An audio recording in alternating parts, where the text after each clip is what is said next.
Hello people, Saturday రోజు మా స్కూల్లో బతుకమ్మ సంబరాలు అయితే చేసుకున్నాం. మేము ఏ విధంగా జరుపుకున్నామో తెలుసుకోవాలంటే ఈ వీడియో చూడాల్సిందే. సో ఫస్ట్ పిల్లలు అండ్ టీచర్స్ అంతా కలిసి ఫ్లవర్స్ని రెడీ చేసుకున్నారు సో బతుకమ్మ పేర్చడానికి.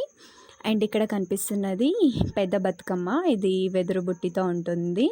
అండ్ ఇక్కడ చూడండి మా పిల్లలు ఎంత బాగా ట్రెడిషనల్ వేలో రెడీ అయ్యి వచ్చారో. చాలామంది పిల్లలు ఇలానే రెడీ అయ్యి వచ్చారు, బట్ అందరినీ క్యాప్చర్ చేయడం కుదరలేదు. సో కొంతమందిని అయితే క్యాప్చర్ చేశాను.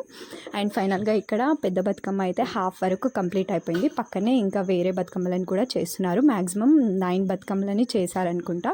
ఆఫ్టర్ దట్ బతుకమ్మలని గ్రౌండ్లోకి అయితే నెక్స్ట్ క్లాస్ వైజ్గా అయితే పిల్లల్ని బతుకమ్మ ఆడించారు. పిల్లలు అయితే వెయిట్ చేస్తున్నారు మా టర్న్ ఎప్పుడు వస్తుందా అనేసి. నర్సరీ నుండి 4th క్లాస్ వరకు అందరు పిల్లల్ని అయితే బతుకమ్మ ఆడించారు. సో పిల్లలు చాలా బాగా ఎంజాయ్ చేశారు. సో ఇదంతా మార్నింగ్ సెషన్ అనమాట. సో ఆఫ్టర్ లంచ్ ఇంకో 2 బతుకమ్మలను అయితే తయారు చేశారు. సో మొత్తం తయారు చేసిన బతుకమ్మలన్నింటినీ ఆఫ్టర్నూన్ గ్రౌండ్లోకి అయితే తీసుకొచ్చారు. సో టీచర్స్ అందరు రెడీగా ఉన్నారు గ్రౌండ్లోకి తీసుకురావడానికి. గ్రౌండ్లోకి తీసుకొచ్చిన వెంటనే అక్కడ వేసిన ముగ్గులు అయితే బతుకమ్మలను అయితే ఉంచారు. ఇప్పుడు మా మేడం వాళ్ళు ఆ బతుకమ్మలకి పూజ అయితే చేస్తున్నారు. ఆఫ్టర్ దాట్ ఓన్లీ మనం బతుకమ్మలను అయితే ఆడాలి. సో ఇప్పుడు 6th and 7th క్లాస్ పిల్లలు స్పెషల్ పర్ఫార్మెన్స్ అనేది చేస్తున్నారు. టీచర్స్ కూడా స్పెషల్ పర్ఫార్మెన్స్ చేశారు, బట్ ఆ వీడియో క్యాప్చర్ చేయలేకపోయాను. దెన్ ఆఫ్టర్ టీచర్స్ అండ్ పిల్లలు అంతా కలిసి బతుకమ్మ అయితే ఆడుతున్నాం. సో చాలా బాగా ఎంజాయ్ చేసాం మేమైతే.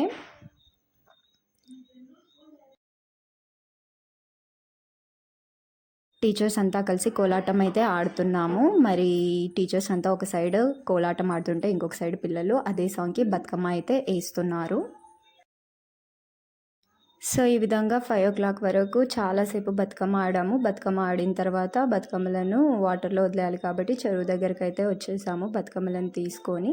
సో ఇక్కడ వెదర్ అయితే చాలా బాగుంది.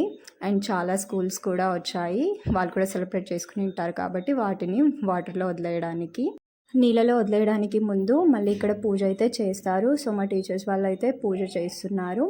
ఇంకా పూజ అయిపోయిన తర్వాత అందరూ మొక్కేసాక బతుకమ్మలని వాటర్లో అయితే వదిలేసాము. సో ఈ విధంగా మేము పండుగనైతే సెలబ్రేట్ చేసుకున్నాము. సో మా వీడియో కనుక మీకు నచ్చినట్లయితే please like, share and subscribe.